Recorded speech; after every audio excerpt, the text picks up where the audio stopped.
Hello everybody, welcome to the class. Today we've got some awesome roses to draw, so I'm quite looking forward to that. This guy over here. So I zipped out and I bought a rose, and I just took a white piece of cardboard and some white paper in the background as well.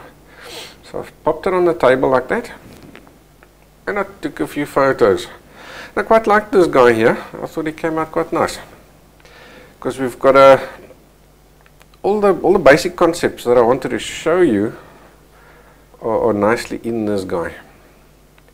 So the first thing is, okay, just take a look. It's quite interesting. Notice how you've got a long stem, but look how short it looks. So that's called foreshortening. It's just perspective playing there. Right, so we've got a few leaves to give us contrast and just to make it look interesting and more natural. Let's zoom in over here, and these petals themselves. Alright, what I want you to notice is, in this scene, the sun is coming from the right hand side. So all these little curly up bits, they're catching full sun. And same as this guy over here, he's also now curling towards the sun, because your sun is coming from this direction like that. So he's getting full sun, he's got to be bright. See this guy here, he's also pointing towards the light, so he's nice and bright. Now all these guys here are not, they're actually in shadow. So take a look. This guy here is a little bit see-through over there, because they're really thin, these petals obviously. As he curls around, less and less sunlight can get in there, until eventually in those in pieces,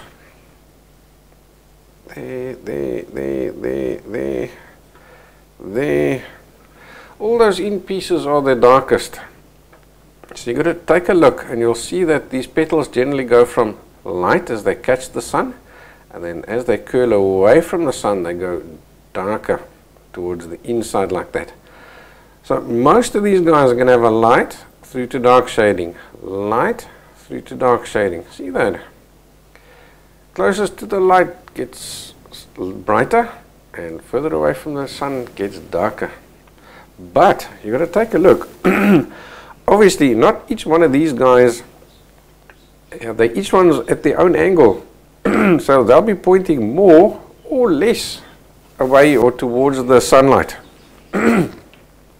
Which means that you can't just take each petal and go do a shading from light through to dark. That's a classic mistake. I've seen it happen so often. Yeah, it is going to look like a rose, but it's going to, funny enough, look like a flat rose, because you haven't got all those in-between tonal values in. To give you, remember, and zoom out again.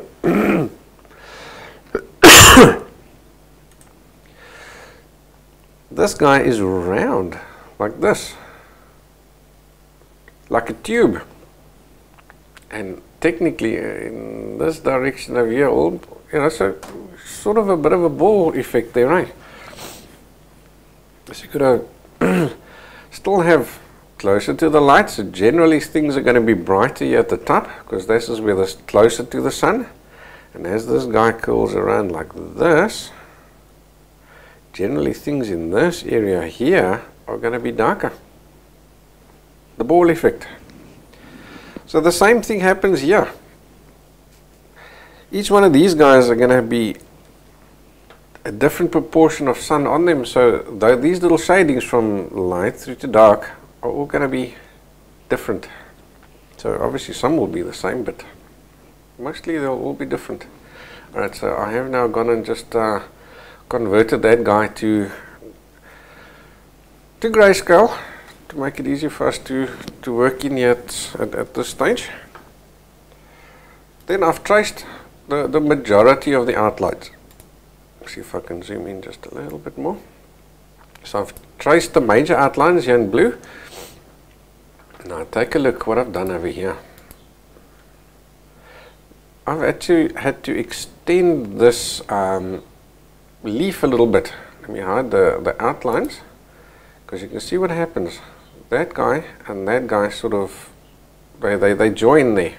And what happens when things, two different objects, lines meet, your eye tends to merge them together as a single object.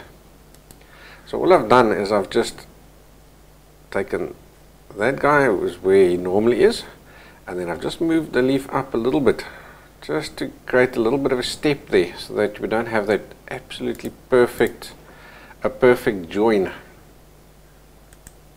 and that'll just help to separate those two. And that was pretty much the only artist license that I used there. Again, these green guys are just very gentle little shading lines, so you can draw them in if you want to very lightly, otherwise just leave them out and judge them in as you go along. So all the edges, major lines, it's like here's the end of this petal over here, there's a definite found line over there. So I've drawn those kind of guys in. Right, so I think that's about that. What I'm going to do is we'll start off here by the leaf, and then we'll carry on from there.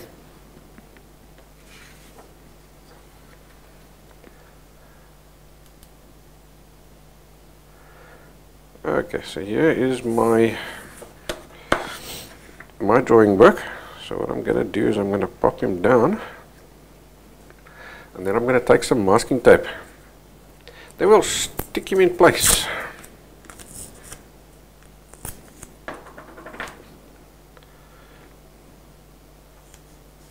A little bit of masking tape there.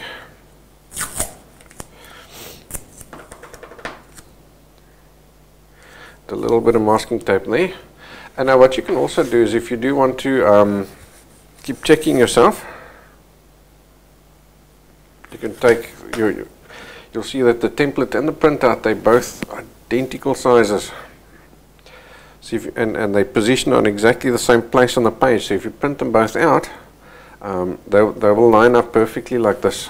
So you can flip backwards and forwards by sticking this guy down over here, also to form a hinge. Then you can flip backwards and forwards like that and check yourself the whole time.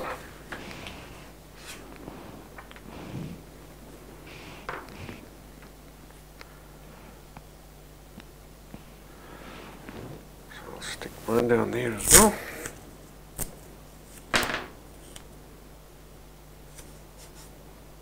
There.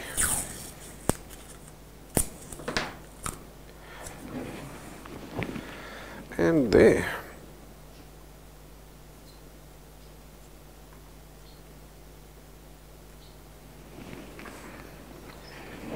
Right, so as you can see, it's quite dark, but if you go over to the color version, we can see it's not black. So obviously my printout came out way darker than what it actually is. So I'm definitely not going to have to start with, say, a 6B or something like that. I will start with maybe something like a 2B in these areas here. Now what you'll also notice is that you've got all these fine little leaf details. Those little veins inside it there like that. So what I'm going to do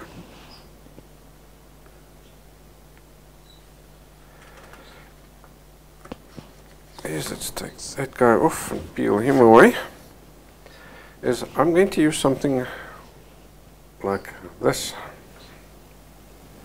So what on earth is that? It's actually a punch. So you'd go and buy that at your hardware store. The guys use it to punch a little dent inside the steel, so that when they're drilling a hole, then it gives them sort of like a little guide point that the drill doesn't roll all over the place. Or for marking stuff as well. So you pop this down and give it a good old snap with a hammer. So what I've done is I've gone and bought one, and then I have just softened off this just with a bit of sandpaper, and just rounded off so that this point isn't so super sharp. Same as what we did with the pin with this guy last week. Remember him? Where we put the pin inside the mechanical pencil. Alright, so I'm just going to use those little marks of ours that we did. The green lines on the template. very rough. Just give myself a few little marks, and then there are a few other veins coming out here from the side, so I'll just scribble a few of those in. So don't press so hard that you're actually damaging the paper, but press hard enough to score. So that what you do is sit to the side, and so that those little score marks are actually reflecting, and that's the best way of seeing this guy. So I'll do it with the other leaf as well. He's also got a few there.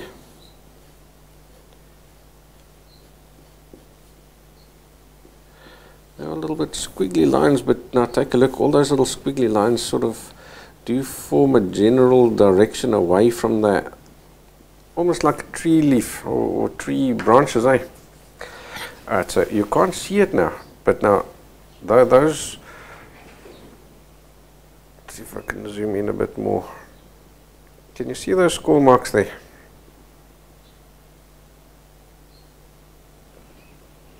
Alright, so now I'm going to take my flat pencil, so I'll start off with a 2B. So I've got a flat guy like this. Oh, I know what's wrong, I didn't put the lights back on again after the, there we go.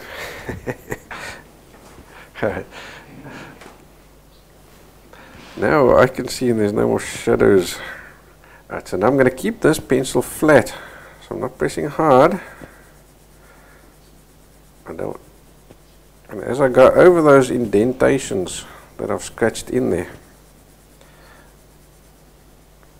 I'm getting my veins automatically.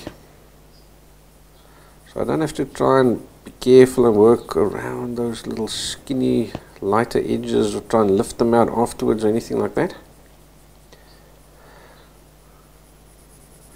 So that was as simple as that.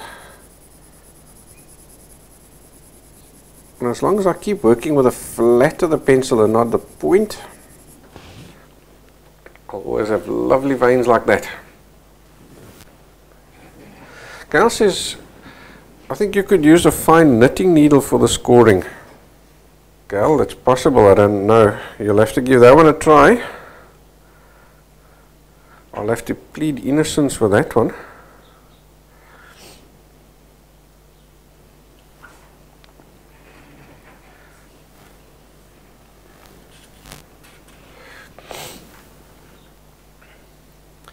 And then Malin is asking, can a stylus like you use in scrapbooking be used?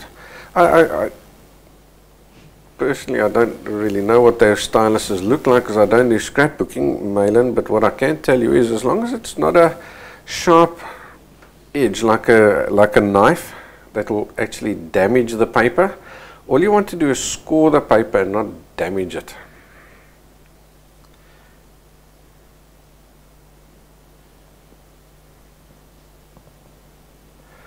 Alright, then Bella was asking, the very top petal, what and where is he connected? Bella, I presume you are asking about this petal over here. He is actually connected over there at the back. He comes up and then this little piece sort of is curling upwards and backwards. So this here is one solid petal. Quite unusual, eh? Then, just in case you were chatting about this guy, he's also connected at the back there, so he comes up there and then he sort of curls backwards like that.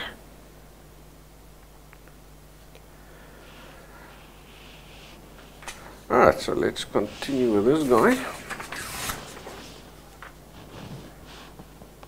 So the first thing I'm going to do is just get myself a tonal value down on the 1/2 of that leaf.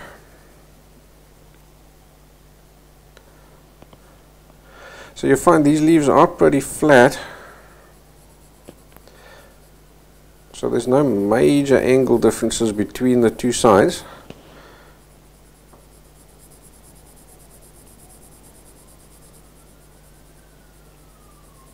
So for the most part they're going to be the same color, the same tonal value on the left side and the right hand side of the main central vein.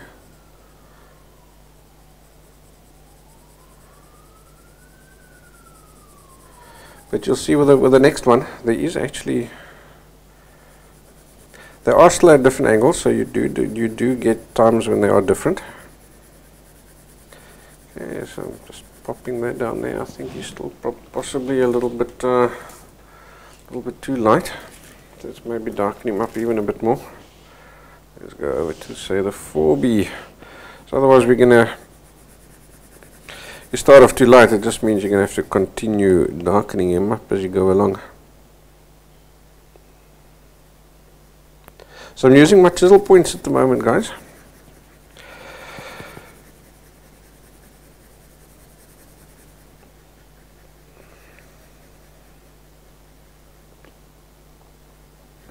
Get there to the central bit, which I didn't give myself a vein line over there. Just pop him in with a scribe, with a punch, whatever you want to call it.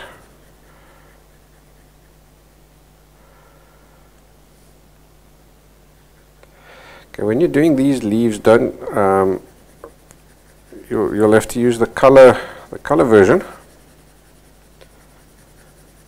to see those subtle little differences. It's not so obvious on the grayscale version of the reference picture.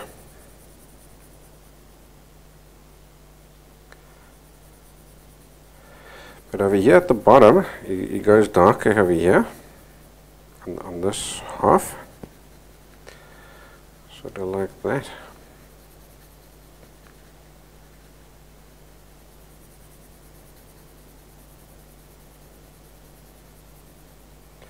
So as usual, I'm letting the pencil do most of the work at the moment. The softness of the pencil.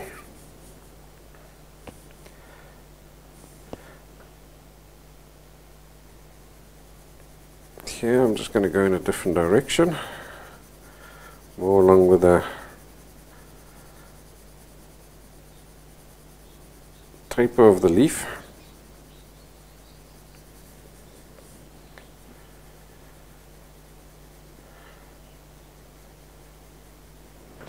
Right, now I'm going to use my fine round, or my round point. I use, say, a 4B.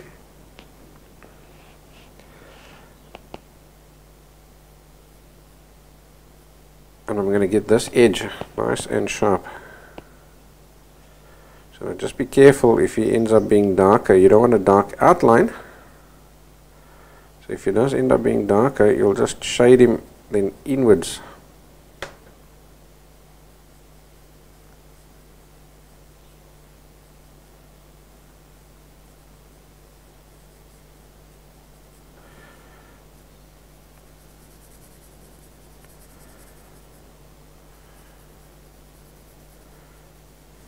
Like that.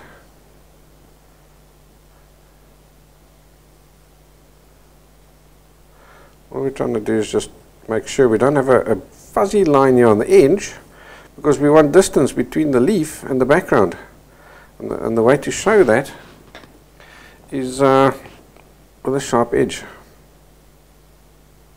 A found line.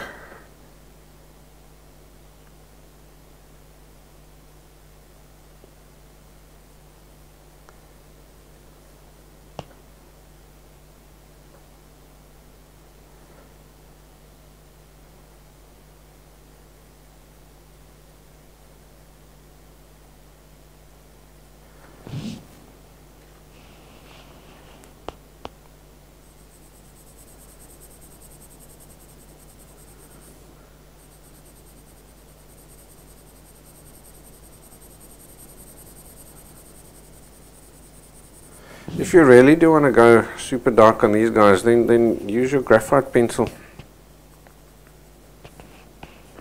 Right, let's tackle the other edge. So I'm just going to make sure you stay away from that that little corner that we chatted about earlier. So again, here, as where we meet the petals, we're going to make sure we've got a sharp edge there as well.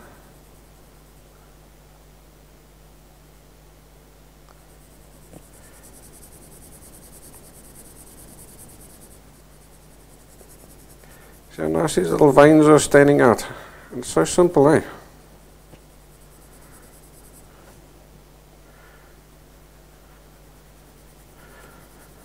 As long as you haven't damaged the paper, you're great. Good to go there.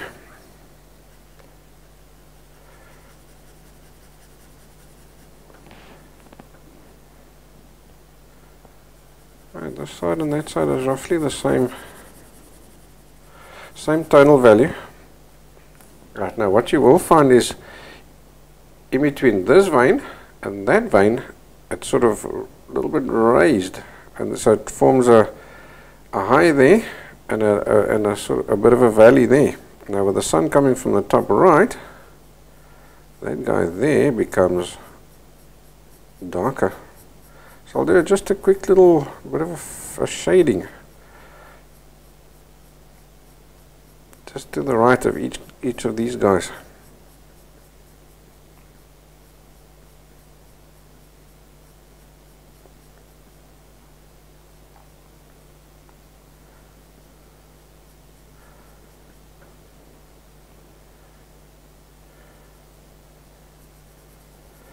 And that'll just give us a feeling that we've got those little valleys and stuff going on there. It's not high contrast work, this very low contrast work, so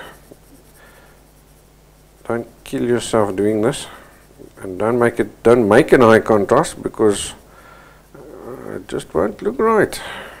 Because let's face it, it'll look like your leaf is all bumpy, and we've basically got a flat leaf, so we can't afford to do that. That's as much work as you need to do with these leaves. Alright, so you can go ahead and do the other two. Nothing funny there, more of the same. So let's go ahead and then we tackle the